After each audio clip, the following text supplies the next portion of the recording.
మీకు ఎప్పుడు కూడా మోడర్న్ సైన్స్ ఏం చెప్తుందని వినకండి. దానివల్ల ఉపయోగం ఉందో లేదో పక్కన పెట్టేయండి.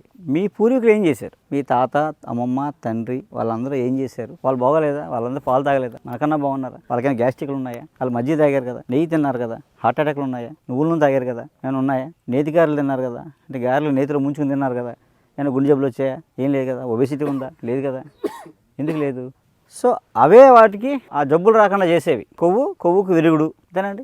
అలా మన అవన్నీ తిన్నాం కాబట్టి బాగున్నారు. 10,000 సంవత్సరాల క్రితమే మనం ఎలా ఉండాలో రాసేసి వెళ్ళిపోయారు. ఎలా జీవించాలో నేర్పేశారు. ఎప్పుడు లేగాలి, ఎప్పుడు తినాలి, ఎప్పుడు వండుకోవాలి, ఏం తినాలి, ఎలా వండుకోవాలి అని చెప్పారు. ఆ వండే వంటల్లో ఎంత సైన్స్, అన్నీ సైంటిఫిక్గా వండేవన్నీ. పెద్ద ల్యాబొరేటరీ, మన వంటిల్లు పెద్ద ల్యాబొరేటరీ, అర్థమైందా? సైంటిఫిక్. ఇప్పుడు సైన్స్కి అందని సైన్స్ అనమాట అది. ఇడ్లీ పెడతారు మీరు, నేను చాలాసార్లు చెప్తుంటాను ఇది మాట, ఎందుకంటే ఈజీగా మాకు అర్థం అవుతుందని చెప్తాం. ఇడ్లీ పెడతారు మీరు, ఇడ్లీకి ఏం చేస్తారండి? మినప్పప్పు ఒక వంతు, 2 వంతులు నూక, వరి నూక వేస్తే అలా ఎందుకు వేయాలి?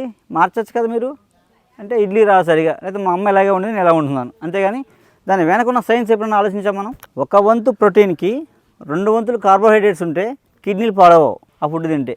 ఇప్పుడు మనం ఏం చేస్తున్నాం? ప్రోటీన్ తినేస్తున్నాం, మినరల్స్ తినేస్తున్నాం, అంటే ఏదో ఒకటే తినేస్తున్నాం, కలిపి తింటలే. అందుకు అందరికీ కిడ్నీ ప్రాబ్లం, చిన్న వయసులోనే కిడ్నీలో రాళ్ళు, కిడ్నీలు పోవడం, గాల్ బ్లాడర్ స్టోన్స్ ఎందుకు వస్తున్నాయంటే మన ఫుడ్ మన పూర్వీకులు చెప్పిన మనం తింటలే.